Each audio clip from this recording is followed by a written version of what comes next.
Vámonos con los temas económicos y financieros. Ya está aquí Roberto Aguilar, mi querido Robert, adelante, buenos días. ¿Qué tal, Mario? Muy buenos días. Fíjate que los mercados estaban esperando datos importantísimos del empleo en Estados Unidos y bueno, pues al final del día la generación de empleo justamente en aquel país fue menor a lo que se esperaba y esto, fíjate que está animando a las bolsas que desde ayer habían disminuido, de hecho todavía previo a la apertura, y esto pues con la esperanza de que también pudiera ser una situación que cambie la ruta que justamente tiene la Reserva Federal de Estados Unidos en temas justa de la aumento o no de la tasa de referencia. Bueno, ya está descontado que va a haber dos más, pero sin embargo, pues también ver cuándo pues, finalmente se podrían estabilizar y cuándo ya no necesitaría esta situación del movimiento monetario para influir en la economía estadounidense. Y bueno, también te comento un dato interesante e importante y positivo. Índice Mundial de Alimentos de la FAO en su nivel más bajo en más de 2 años. Y esto es interesante, Mario, porque fíjate que estos índices, este índice en especial, se empezó a seguir muy de cerca porque a partir del tema del conflicto bélico entre Rusia y Ucrania, aquí es donde vimos justamente cuando se comenzó a disparar el precio de los granos, básicamente el trigo, y bueno, pues se le ha dado un seguimiento puntual y bueno, es una buena noticia y este último dato está favorecido por la baja en los precios internacionales del azúcar, aceites, cereales y también productos lácteos. En el plano local te comento que en junio la producción de autos en México creció 16.2% en términos anuales, pero las exportaciones crecieron un poquito más, 20.4% en junio. Interesante por la importancia que tiene el sector automotriz en la economía mexicana. Ahora vamos al tipo de cambio, Mario. Fíjate que antes de que se dieran a conocer los datos del empleo en Estados Unidos, vimos cotizaciones de 17.39. Se nos regresó el tipo de cambio después de haber perforado este piso de los 17 pesos por dólar, se regresó, te decía 17.39, pero cuando se dieron los datos empezó un tema de volatilidad fuerte en el tipo de cambio porque vimos cotizaciones desde 17.14 hasta 17.24. Este es el nivel en el que está cotizando y no se descarta que también la volatilidad siga en el tipo de cambio todavía en lo que resta del plazo para que se dé la Junta de Política Monetaria, que será a finales de este mes, de la Reserva Federal. También te comento que justamente en junio la inflación sumó 5 meses consecutivos de baja con una tasa anual que fue de 5.06%, fue su nivel más bajo desde marzo de 2021, pero eso sí, Mario, hay que comentar que fue ligeramente arriba de lo que esperaba el mercado. Y esto es interesante porque la expectativa de que la inflación cierre en niveles o debajo de 5% sigue siendo importante. Pero ¿qué te parece si vemos y revisamos en este mes qué fue lo que más subió y lo que más bajó en el mes de junio? Y ahí estamos, fíjate, viendo en el cuadro rápidamente el precio a la alza, la vivienda propia, papa y otros tubérculos, loncherías, fondas, torterías y taquerías, que esas no han dejado de subir, naranja, chayote, y ahora vemos los precios a la baja en junio, que es interesante porque fíjate que uno de los principales fue el gas doméstico LP, que tiene un uso intensivo en las cocinas de este país. De hecho, somos el país, el mayor consumidor en el mundo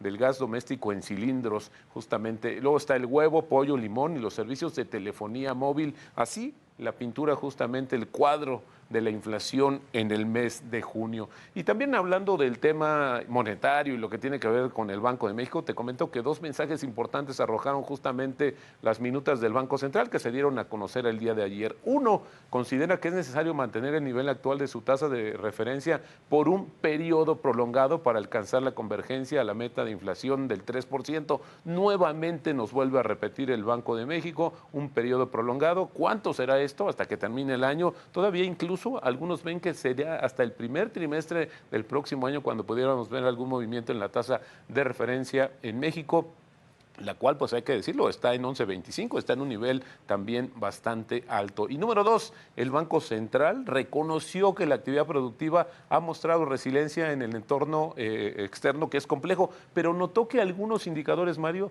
algunos indicadores oportunos apuntan a una desaceleración en el segundo trimestre del año. Por su parte, Moody's Analytics consideró que la economía mexicana sufre de un exceso de demanda interna que requiere mantener el freno monetario por un periodo necesario a fin de abatir la la presión de demanda sobre los precios. ¿Te acuerdas que algunos analistas han dicho que la economía de México podría estar sobrecalentándose? Es decir, que está generando, no hemos visto que se detenga. Al final del día vimos un primer trimestre muy vigoroso y esto ha continuado, pero también esta advertencia que hace el Banco Central llamó mucho la atención de que algunos indicadores ya comenzaron a mostrar cierta debilidad y probablemente la segunda mitad de este año sí pudiéramos ver ya una desaceleración de la economía mexicana. No lo deseamos, por supuesto, pero al final del día lo estamos reportando porque es la visión que tienen los analistas económicos. Una desaceleración económica, Robert, y quizá ya el efecto más en la economía más generalizado de las tasas de interés, ¿no? Porque el aumento de tasa de interés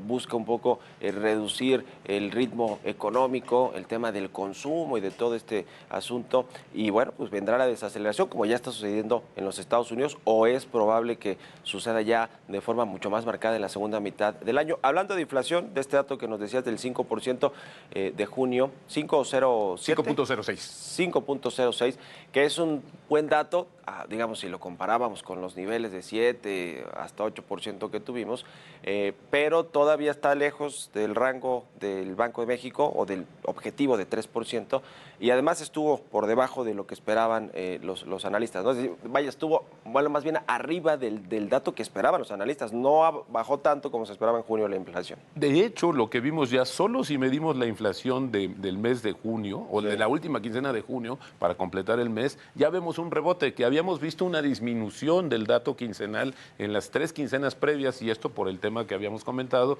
de los subsidios al consumo eléctrico que hace el gobierno para ciertas poblaciones que, como sube la temperatura, demandan más energía eléctrica y justamente les da un subsidio, y eso ayuda. Ya históricamente se ve esa disminución, ahora ya se ha regresado, se ha desvanecido este efecto, y hoy ya vemos, la verdad es que sí, el tema también quisiera sumar, Mario, es que también qué tan agresiva pudiera ser el regreso del tipo de cambio. Eso también podría influir en los niveles inflacionarios. Ayer hacían un cálculo de que para que el tipo de cambio disminuya a ciertos niveles se tarda 3 meses, pero para regresar el rebote puede tardarse solo una semana. Y esto lo estamos viendo, es muy agresivo de repente el regreso del tipo de cambio, y esto hay que tener cuidado por el tema inflacionario, que como tú dices, justamente el 3% del Banco de México dice que lo vamos a alcanzar hasta el 2024. Bueno, gracias, Roberto Aguilar. Al contrario, Mario, muy buenos días, y las finanzas nos harán libres. Buen viernes. Vámonos a conocer cómo están operando los indicadores financieros más importantes del mundo. Los precios del petróleo cerraron con altibajos en una sesión marcada por la escasa oferta y el riesgo de una posible alza en las tasas de interés en Estados Unidos. Así, el Brent cayó 0.12% para venderse en los $76.52 por barril, mientras el crudo estadounidense West Texas se cotizó en los $71.80, un avance del 0.02. Por su parte, la mezcla mexicana de petróleo aumentó 0.36% para ubicarse en los $67.39 por barril. La tasa de interés interbancaria del Banco de México se ubica en 11.51%, mientras que los CETES a 28 días alcanzan el 11.30. En el mercado bursátil, la Bolsa Mexicana de Valores cerró operaciones con una baja del 1.17%, el Standard & Poor's cayó 0.79%, mientras que el Nikkei pierde 0.92%. Durante la jornada pasada, las emisoras que más ganaron en el mercado accionario mexicano fueron Aleatic con 3.92%, Hotel subió 3.85%, mientras que Axtel se incrementó 2.03%. Entre las empresas con mayores pérdidas se encuentran SAN con 5.65%, M. Frisco cayó 5.45%, mientras que Cemex descendió 4.62%. Israel Morales, Heraldo Media Group.